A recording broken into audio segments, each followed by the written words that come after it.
Hey everybody, what's up? It's the Golf News Podcast. I'm Joe Calabro, co-founder of Golf News RI. Joining me today is Rich Capali, also co-founder of Golf News RI. Rich, what's going on, buddy? Boy, how you doing today? Not too bad. Kind of a shitty day out today. Not very great golfing weather. So hung in, had lunch with you.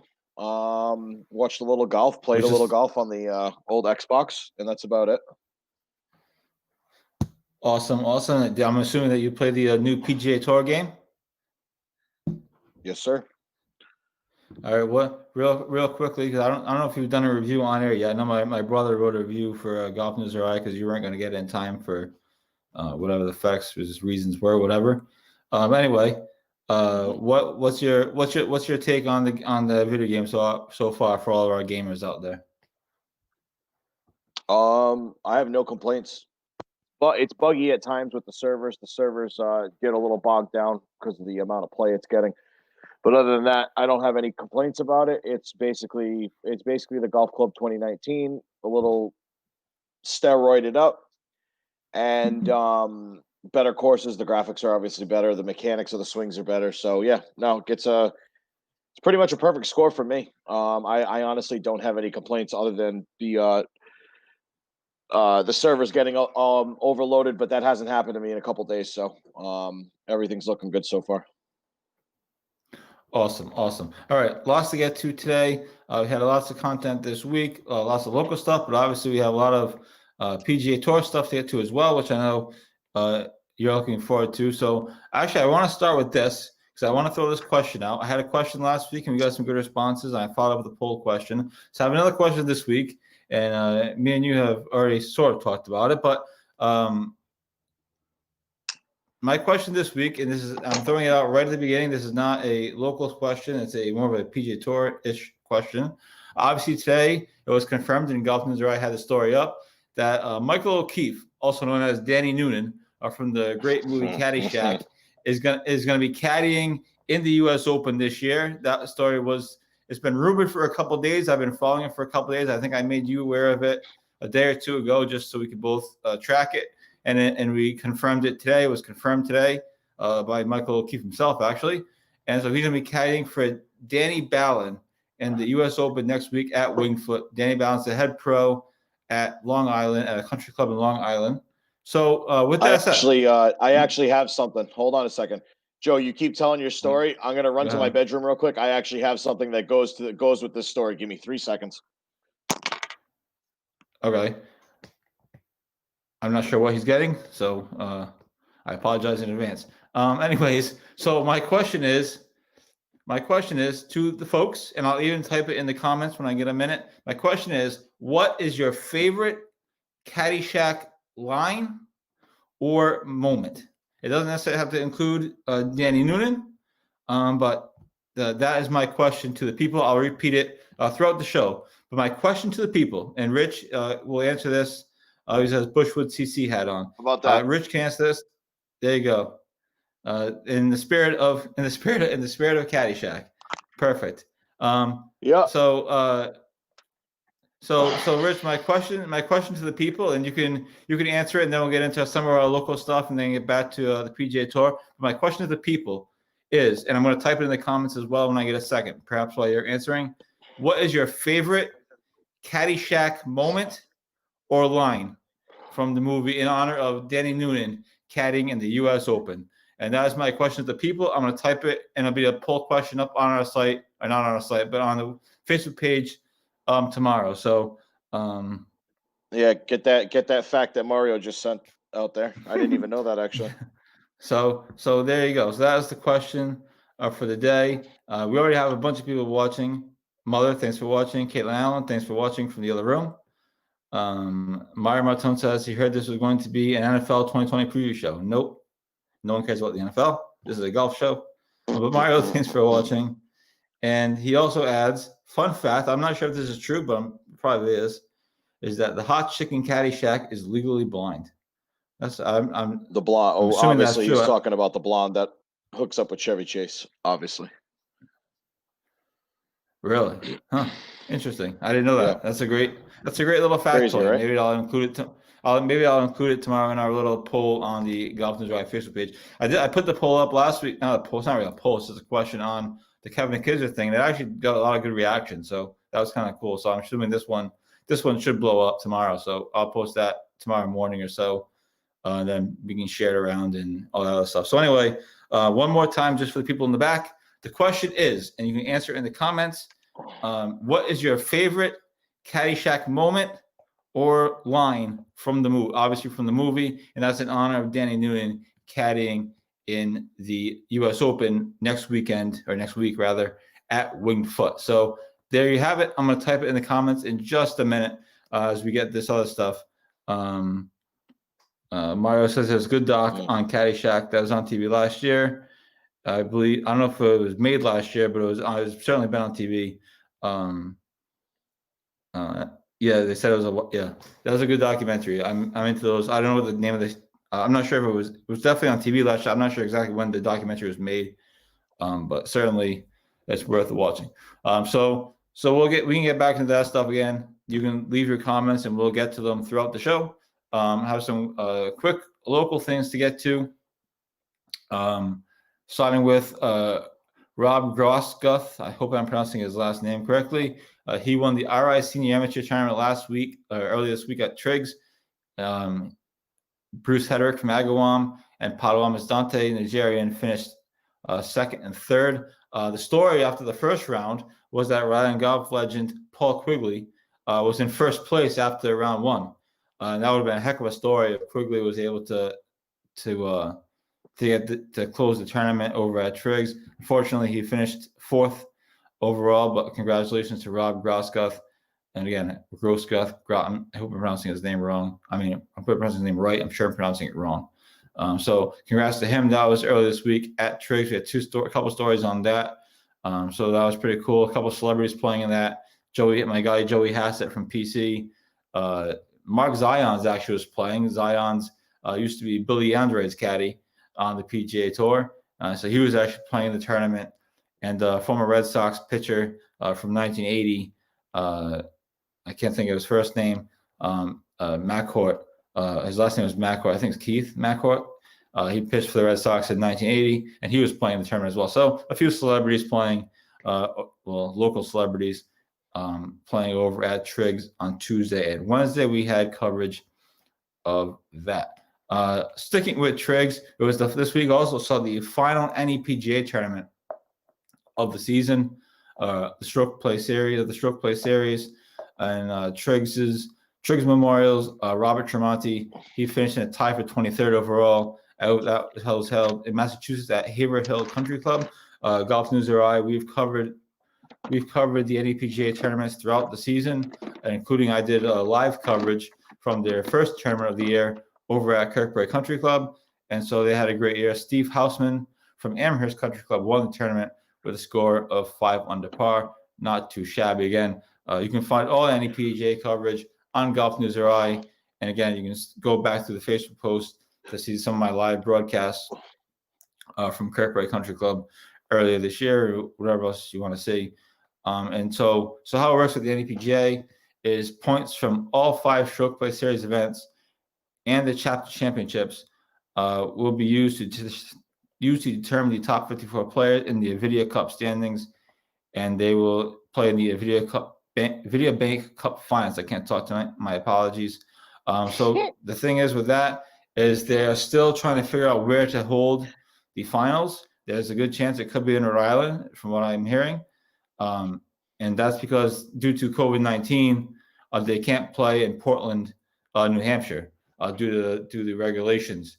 So we will keep you posted on that. That has not been announced yet. Again, they're still trying to figure out a place to play the finals. And again, just from things that I've heard, there's a good chance it could be at a place in Rhode Island. So we will keep you posted on that. Other things to get to, Sheena Signori, thank you for. That could be an option. They played. I think they've already set up. It was already set up for the senior tour, so they won't really have to do much work. You know what I mean? Yeah, I'm sure that's an option. I'm not sure what Newport's availability is, but I mean, they've played at Newport before. They played Newport National, I think, earlier this year. I believe that's correct. and then they played. Obviously, That they would played be Kirkbride, crazy, like I just especially said. in the late fall Yeah. on the island. Whoo, that would be insane. Absolutely. So we're going to wait to see where that final is being placed, and if we can go there and do a live broadcast from it, or if I can go there and do a live broadcast from it, whichever the case, we will try to get that done. But again, that course for the final has not yet been determined due to COVID-19 restrictions up in Portland, Maine. They can't play it there, so that we will keep you posted on that. I'm sure it'll be announced. Again, they have not announced a new place yet that I have seen, and so stay tuned for that. Tina Signori, thank you for watching. Appreciate your support.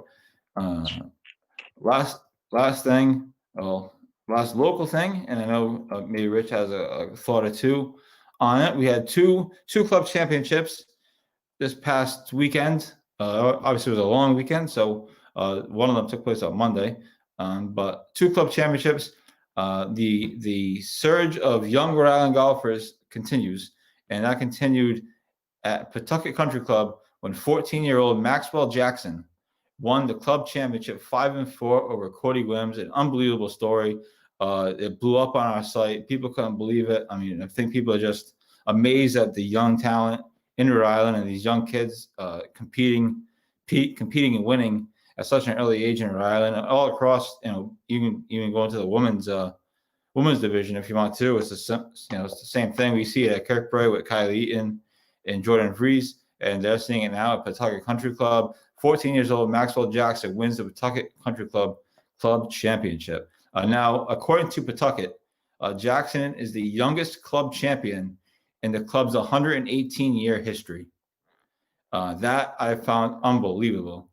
And lastly, and then Rich, Is I'll that let good? you. I know That's you're pretty good, huh? That's not too bad. That's not too bad. Pretty good. And lastly, and I'll let Rich follow up. Our buddy Brad O'Clair won the Warwick Country Club Championship on Monday in 37 holes. So congrats to our guy Brad. But I think maybe there could be one or two more. I know there's some quotes coming in that I want to get to regarding Caddyshack.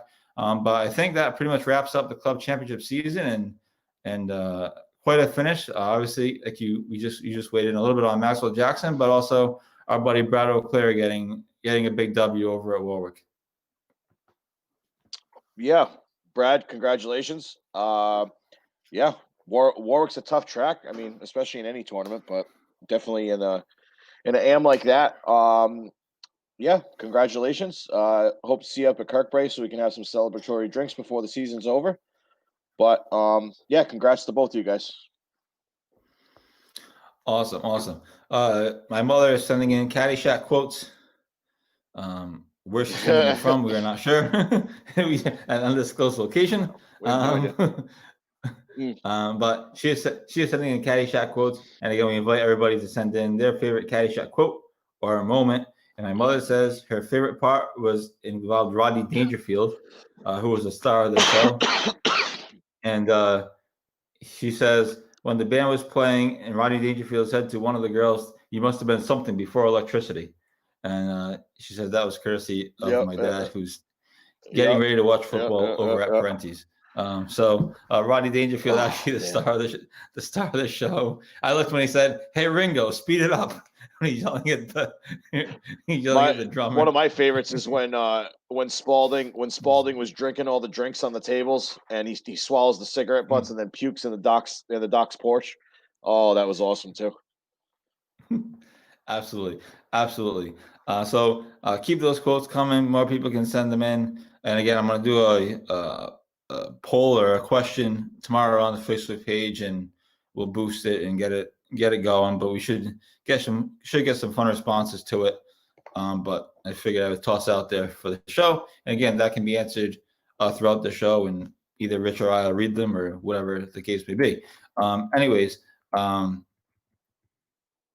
Tour, we had some news this week, like real news. One was, I think, Wednesday. I think he announced it on Wednesday. Brooks Koepka dropped out of the U.S. Open next week. Obviously, he had just withdrawn from the Northern Trust 3 weeks ago, and that ended his season. So he's out with that lingering knee injury, and so now we might not even see him until the Masters. Speaking of the Masters, they announced earlier this week in a conference call with media. CBS announced earlier this week in a conference call with media that the Masters is going to finish early for the second year in a row due to football.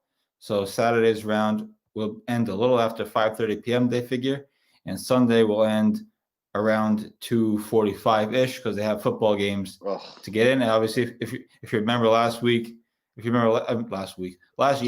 they had to end early because of the rain, and we had to wake up early to watch Tiger win, or at least watch Tiger tee off anyway. So Rich, both of those stories, Koepka and the Masters, excuse me, the Masters. What do you make of those stories? Are you worried about Koepka going forward, Koepka in the future?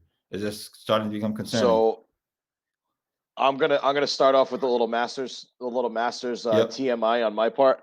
Dude, my ass was up at like 8:00 in the morning that Sunday morning, sitting in my drawers, pounding Mick Ultras in the morning, watching Tiger cruise to victory. It was fantastic. I had a nice little buzz going at like 9:30 in the morning. It was fantastic. En route to an epic victory at Augusta.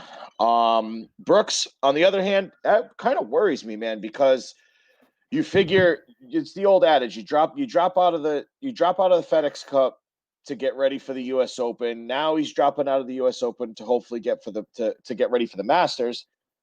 And if he doesn't play in the Masters, we don't know when the hell we're going to see him again. You know what I mean? That's my take on it. I mean, if he dropped out of the U.S. Open, which he's, I know Woodland won it last year, but he was defending champion. The year before, he plays insane. We all know he plays for majors. He doesn't play at any of the tournaments. If he's dropping out of majors, something's not right. So, worrisome for the major fields. Yes, I mean, I bet you some of the players are kind of like breathing a sigh of relief, just because he is so dominant on those insanely hard courses. But yeah, I don't have any really insider information on what the hell's going on with him. But we'll just have to wait and find out. I mean, the Masters is coming quick. It's on the week of my birthday, so in November. So it's coming quick. So we'll have to see how he uses this time off, whether he completely rehabs and trains, or he just lays low for a little bit and then trains. I don't know. We got to see how it pans out.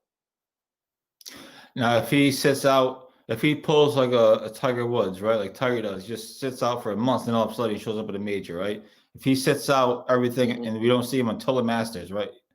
What is that? Does that affect the way you look at him in that tournament, or do you have to see him play a tournament before the Masters? Like we say, this is the same conversation that me and you have with Tiger all the time. Do we want have him to it play all the time beforehand or not? Yeah. So do you feel the same way about Brooks? Are you a little more confident in Brooks just because he's Brooks, or how would you feel about that going into the Masters? Refresh my memory. Does he play well at Augusta, or is he just like sort of midfield, like top 10, top 15? I can't remember. He's pretty good. He's decent at Augusta, right? Didn't he finish second last year, or tie for second? Wasn't he one of the ones that crapped their pants? I think. And at the end, remember he put a shot in the water on 12? Yeah, he did. And then Molinari put a shot in the water. So he was in contention. I don't know if he was in the lead. Put it in the water. Yeah. Yeah. Yeah. So for the way he's built, I think he needs one or two tune-up rounds. Whether the first tune-up round is just like a what's it called? A crappy tune-up round where he doesn't make the cut and just plays the 2 rounds and goes home. And then the next one, maybe 2 weeks before the Masters, he actually tries to make the cut and be competitive.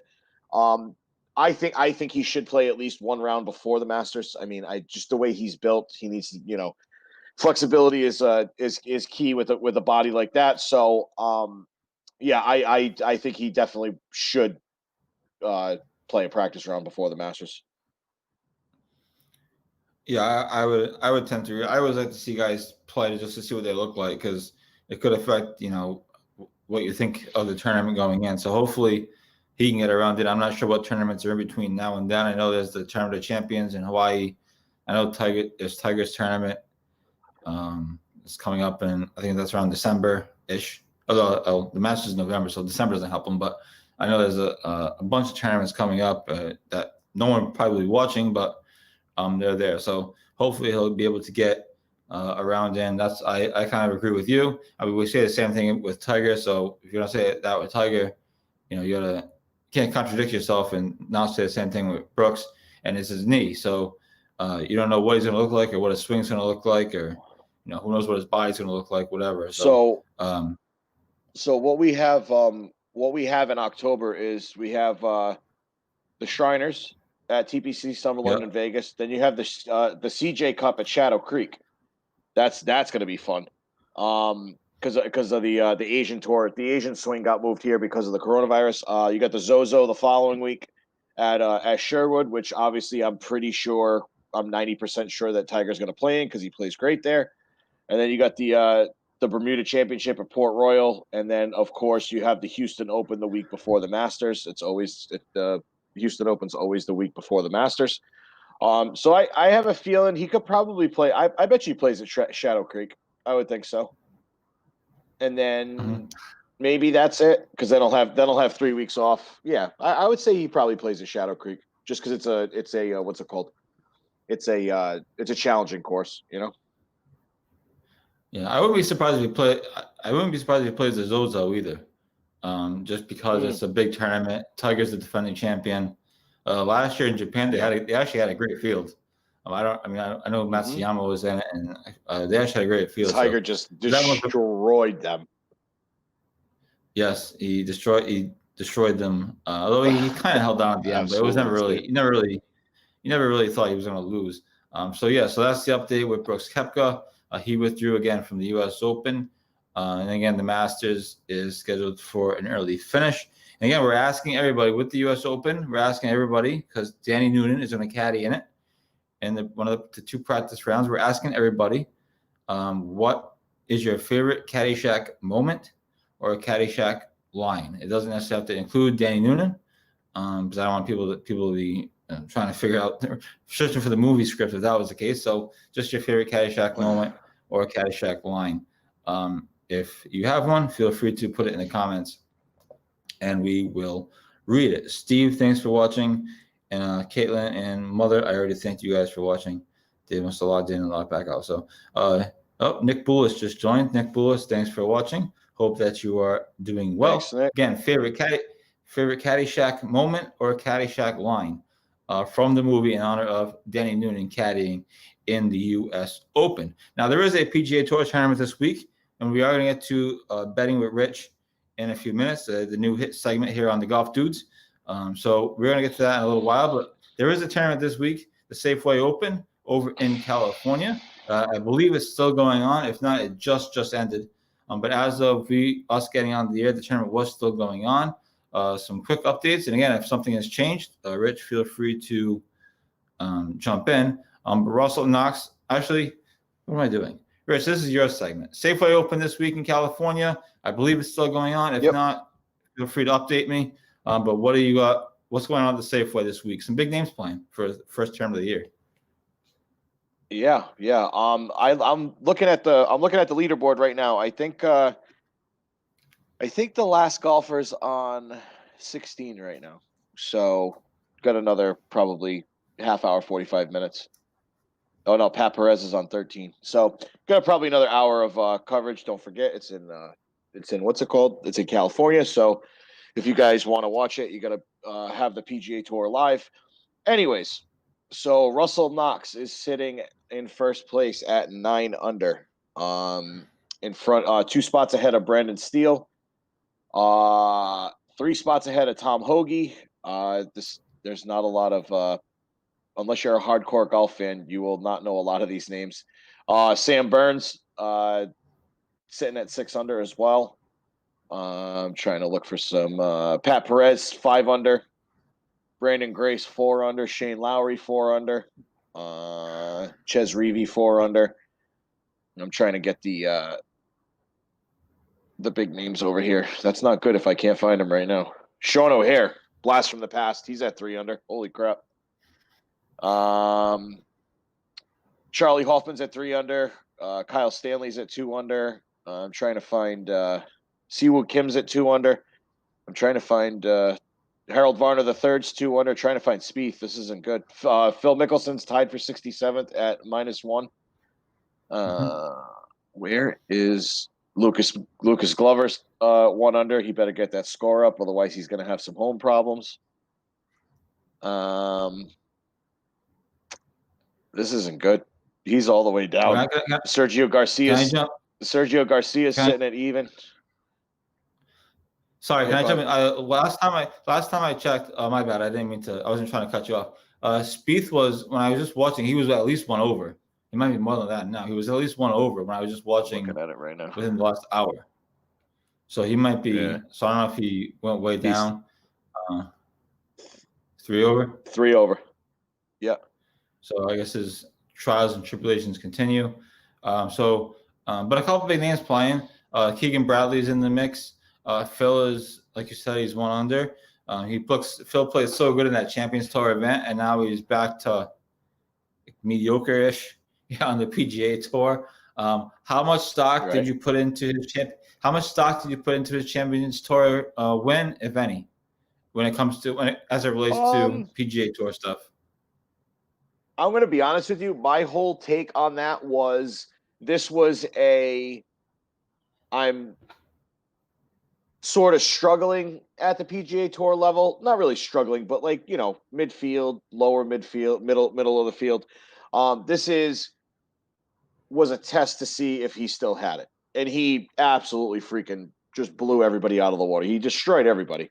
Wire to wire, Thursday to Sunday, or whatever it was, Thursday to Saturday. I forget what it was, but wire to wire just blew everybody out of the water.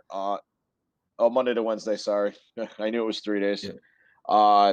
He still has it. I don't think he has it enough to contend with the Morikawas, the DJs, the Rahms, the Rorys, but he still has it. He proved to himself that he could still contend. Like I said, I think the only one that could probably beat him on the Champions Tour could be Bernhard Langer, because Bernhard Langer is just a beast. But yeah, Phil proved to himself that he still has it, and he should. I think he should still be in the PGA for a while, another year or two. But yeah, I think he still has it, and that was a crazy win. Yeah, he dominated over at the Ozarks. There's no truth to the rumor that he was hanging out with Ruth and Marty Bird after the rounds. You mentioned that Phil is he's still going to play on the PGA Tour, obviously, as we see. But he's not going to be able to keep up with these guys at any given week. Say the Masters, and obviously we're looking way ahead. But would you still give him an outside chance of contending at the Masters just because he knows the course and he's won there, and the Masters tends to be a place where older guys compete? Do you still give an outside chance? Mm-hmm. Oh yeah, absolutely. I mean, look at Freddie Couples. He's in the top 5 after Friday every year. He shoots a couple under par on Thursday, couple under par on Friday. Obviously, he falls apart because he just he's older. I get that.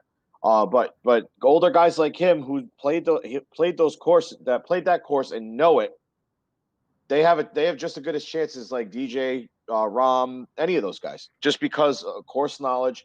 They're seasoned vets. They know what the hell's going on at that place.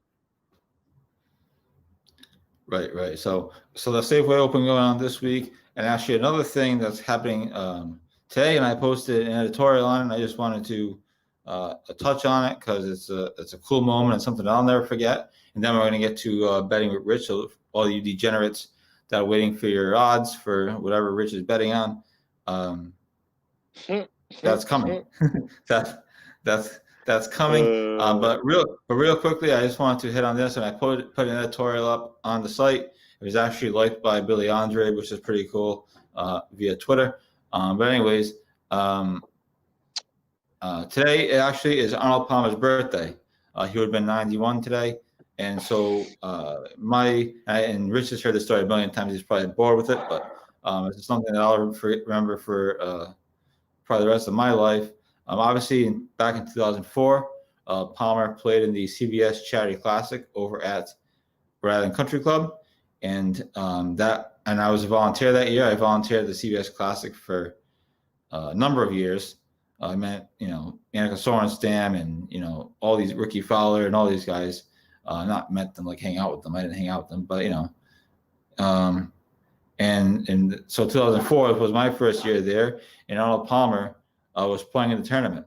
Arnold Palmer was obviously older. A couple months earlier, that previous April, he had just played his last Masters, his last competitive Masters round, and he was playing in the tournament. He was playing in a group with Brad Faxon and Billy Andrade, and I can't remember the fourth guy in the group.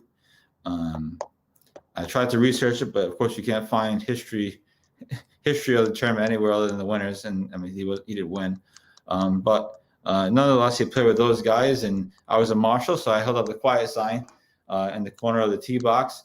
And obviously, when Palmer comes to the tee with his group, his army followed. Even at that age, he had a massive following at the CBS Classic, and for whatever reason, I was just there as a kid. I was just a kid. For whatever reason, he came over to me and smiled and asked how I was doing, and and I said I'm doing good, and then he had to go hit, so he smiled back at me and he walked away and gave me the thumbs up like he usually does, and he had to go hit. So, and by this time, he was older, and I think it was the second day of the tournament, but he was tired, and he was really only playing every other hole, but he still, in true Arnold Palmer fashion, and everything I read about him, this is exactly who he was. He walked every fairway. He waved to every fan. I don't know how many autographs he signed that week. I must have been in the hundreds, I'd imagine. But that was just a cool moment because, and something I'll never forget because, he literally, that's who he was. And for literally no reason whatsoever, he came over and asked me how I was doing. I was just standing there. So that was a pretty cool moment. So I put up a quick editorial on the site and on Twitter again. It was liked by Billy Andrade, and I think it was retweeted by a couple of the guys. So that was pretty cool. But anyway, that's my Arnold Palmer moment on his birthday. He would have been 91 today. So happy birthday in heaven to Arnold Palmer. And obviously, we are grateful for everything he did in the game of golf. So that is that. I just want to get that story out there real quickly.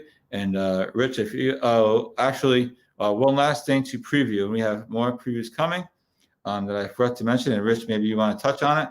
Rich and I are competing in the King's Crossing Charity Par 3 tournament coming up in October. Now, we're going to have extensive coverage of it as we get closer. Obviously, we're still a couple of weeks away, but they're turning King's Crossing into a Par 3. The entire course, 18-hole Par 3, or whatever it is. So we are playing in it for charity. We're going to have Facebook Lives and all kinds of coverage leading up to it. Peter Walsh, I already talked to him today. He said he's going to write us a preview for it, kind of a sneak peek at the course in the coming weeks. Obviously, there's no rush on that. But we're excited to compete in that, and we'll have some coverage of it, both beforehand and during the tournament. I know we're playing with Rich's father and his father's partner, so I feel like there's going to be a few bucks changing hands. And so that's coming up in the beginning of October. We'll have more on that when it gets closer. But Rich, I know you and I talked about it actually 2 weeks ago, or last week, I guess, 1 week ago, and decided it'd be cool to play in. And I know we're both excited to get out there and see what the Par 3 King's Crossing golf course looks like. Yeah, I mean, I've been playing there for probably 7 or 8 years now, and it kind of sparked my interest a little bit to see how they're actually going to set it up. We played in another screwy tournament. It was a full yardage tournament, but we had tee boxes crisscrossing fairways to other fairways, and it was fun. That's why I'm looking forward to seeing how they put this together. But yeah, October 3rd. I'm fairly certain there's still spots available. Call the pro shop, talk to Peter, talk to Rob, talk to one of the bartenders. Have them send you, give you the information. I'm gonna get a hold of the. I had the ad on the table with us last week when we were there, but I'm gonna pick one up on Sunday, and I'm going to put it up on the website. All the details and information, all the charities, everything like that. I do know that number 5 is a it's either $10,000 or $25,000 hole-in-one challenge. So we've got some serious stuff. I heard there's mention of a car on for something. I know he told me that, but yeah, this is serious. There's a lot of charities that we're playing for, where the money's being donated to. So yeah, October 3rd, call King's Crossing, see what's up. I'm fairly certain there's still spots left. Absolutely. We actually already have an article about it. We did an article, I did put up a story like a week or two ago, or maybe 2 weeks ago, about what they're doing. Obviously, it's short on details because there weren't a ton of details at the time. But we actually do have an article up on the site. If you go and just search King's Crossing, it'll come up. So we actually do have a story, but like I said, we'll have more extensive coverage, more details. And obviously, like Rich said, there might still be some spots available. So feel free to get in touch with Peter. He's very responsive to messages. Or worst case scenario, get in touch with either Rich or I, and we'll certainly help connect you to where you have to go. We have no problem forwarding along messages or responding to messages or anything like that. So either way, if you're interested in playing or at least interested in it, get in touch with King's Crossing or like I said, get in touch with us. Dropbox the Golf News RI Facebook page. One of us will respond. In a pretty timely fashion. I usually respond to messages or comments, whatever, within the hour, if not sooner. So if that's something you're interested in, feel free to drop us a line, as they say. And so now it's time for the everyone's favorite segment. It's a new segment of the show. I just made it up last week because Rich is into the betting. Rich is into the betting game. I am a little bit, but he's a little bit more into it than I am. Obviously, it's a slow week, so I'm not sure what exactly we're betting on this week. But Rich, it is time for betting with Rich. And what do we got? What do we got today? What's your take today? Hot take. All right, so I have a non-golf related non-golf related take right now, and a question to ask you. And if anybody wants to put it up in the chat real quick. I mean, I know we got 5 minutes left. I'm so confused on whether to take the 53.5 for the over for the game tonight. My mind's wrapped in a pretzel tonight. Whether the defense is going to be crappy, the offense is going to be crappy, everybody's going to be crappy, or is one going to be blown out of the other? My mind's in a pretzel right now. What do you think, Joe? Does the over do they score points tonight or what? Because I can't wrap my head around it. Well, my experience has been as a former Patriots writer. My experience has been that the defense is almost always ahead of the offense. And remember, there's going to be no crowd noise, right? There's going to be no crowd noise. True. So that helps the defense. All usually. Right, Joel said, "Thank you, Joel, for that input." High scoring affair. Joel Bissett said, "Yeah, okay, could be. All right. Yeah, I mean, who the hell knows? But yeah, like I said, I was thinking about it today. I can't wrap my head around how crappy everybody's going to be, rusty, all that stuff with no preseason, all that stuff. So this whole weekend's going to be a crapshoot for me on the betting front. Anyways, so we are almost at U.S. Open week. I don't have a lot of information on it yet. Now, obviously, all this information is coming off of the Twin River app, which is based out of William Hill in Vegas. Thursday night. Thank you, Caitlin, for that. She says Thursday night games are never high scoring. That's true. Early lines right now for the U.S. Open. Now, granted, there's no added markets or anything like that, and I apologize that these aren't in order. This is the order that they gave me on my app. So obviously, surprise, surprise, DJ plus 750. He's the odds-on favorite to win. I'm just going to go down the list and then we can talk about it. Bryson's plus 1,000. Rahmer's plus 1,000. Rory's 1,200. Xander's 1,800. Webb Simpson, I put a star next to his name. He's 2,500 to the plus. I'm going to get back to that in a second. Jason Day's 3,300. Justin Rose is 3,300. Tiger's 3,300. Ricky's 4,500.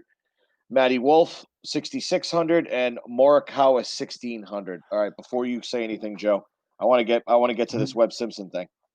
I'm telling you right now, I am putting money on Webb Simpson. I have a feeling in my gut he's out of everybody besides DJ, he has played the absolute best coming back from the break. I have a sneaky feeling he's playing incredible golf, striking the ball great. So good, in fact, that he took was it the BMW off, right? Or was it the Yep. Northern Trust? I can't remember. He took one BMW. of the tournaments off. He took the BMW off to get ready for the FedEx Cup at East Lake. I don't see him finishing outside of like the top 5 this week, if not winning. So that's my early Thursday before the U.S. Open. That's my early sleeper right now. Webb Simpson at plus 2,500. If you want to cash that in on the Twin River app before the numbers start getting fudged during U.S. Open week, they might vary. They might go up. They might go down. That's my personal pick at plus 2,500. Webb Simpson, lock it down. Right, what do you got? What do you got about those early numbers, Joe? Well, What are you thinking? well, I mean, DJ is playing so good right now, but obviously he's not. No one's going to bet him because he's the favorite. You don't win nothing. No. No. So Morikawa's been playing great and don't this year. forget, Wingfoot is going to be a massacre. This is going to eat these guys up. The rough is insane. The podcast, the other podcast that I listened to, they played Wingfoot and they said that the rough was over their ankles 3 weeks ago, and they're not cutting it. So this is going to be insane. This course is going to destroy these guys. But sorry about that. I didn't mean to interrupt you. No worries. Yeah, of course they'll play hard. David Faraday told, I think it was Golf Digest. I read the article today. David Faraday said that he's expecting a lot of whining and complaining from the players, which is always fun. I mean, when it comes to betting, I mean, Morikawa is having a great year. Colin Morikawa, the kid that obviously just won the PGA. We had a great story about him when he won the Northeast Amateur back in 2017. His local connection. So I always root for the local connections. We know who we're not betting on is Ricky Fowler, and I love Ricky, but absolutely not.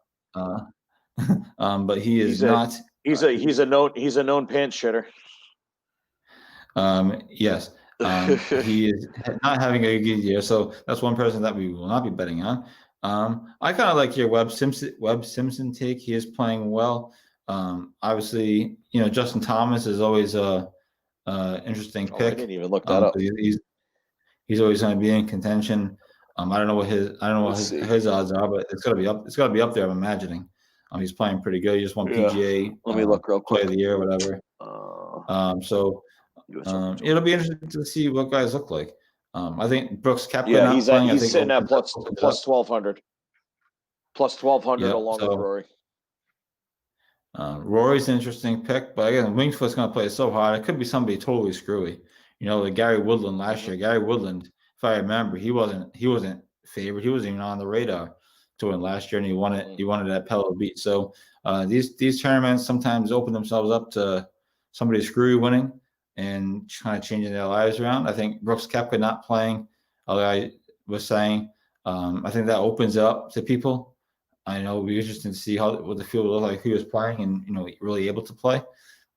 But I mean, Dustin is playing so good right now, but again, he's still Dustin Johnson, and he still is known to give tournaments away occasionally. And he's not going to have a 5-shot lead, that's for sure. I don't think he's going to be shooting 30 under par. They're not playing on TPC Boston. Not at Wingfoot. Hell no. No way. They're not playing TPC Boston. So it'll be interesting to see what happens. We'll have more coverage of that next week as we have to wrap up the show here. But we'll have more U.S. Open coverage next week. We'll have all the Rich side of the betting stuff. In fact, he actually doesn't know that we're doing this, but my plan is to do an early betting with Rich segment. So that way we can give you the odds and you guys can actually go and have time to make a bet. So maybe we'll do it Tuesday or Wednesday or whatever, something along those lines. Just to get the picks up. We're hammering that 53 and a half, by the way. I'm taking the 53 and a half. All right. So there you go. That's what we have next week. Lots of U.S. Open coverage, like I said. And stay tuned for more stuff over the weekend as golf season rolls on and actually really comes to an end here in Rhode Island mostly. But there's still tournaments to play, still things going on. So, Rich, unless you got something else, we can wrap up the show and you can go watch your football. No, I'm good. get out on the course this weekend, guys. The days are starting to get numbered. Unfortunately, this is like the worst time of the year for me because I know summer is over. But yeah, get out there and hit it straight. All right, awesome. Listen, thanks everybody for tuning in. Thank you to Caitlin Allen for watching from downstairs. Thank you to Joel Bissett. Thank you to my mother. Thank you to Mario Martone, as always. Nick Bullis, Steve, and Mario Martone, but I think I already thanked him. Anyway, thanks to everybody for watching. Thanks for all the support. We will be with you throughout the weekend. Keep an eye out for the big question going up on our Facebook page tomorrow. Favorite Caddyshack line or moment from the movie in honor of Danny Noonan caddying in the U.S. Open. So stay tuned for that. We'll share it around, and feel free to weigh in with your thoughts. And have a great weekend. Enjoy the football, enjoy the basketball, and enjoy playing golf. The weeks are getting numbered, as Rich said. So thanks to everybody, and I hope you all have a great night. Goodbye.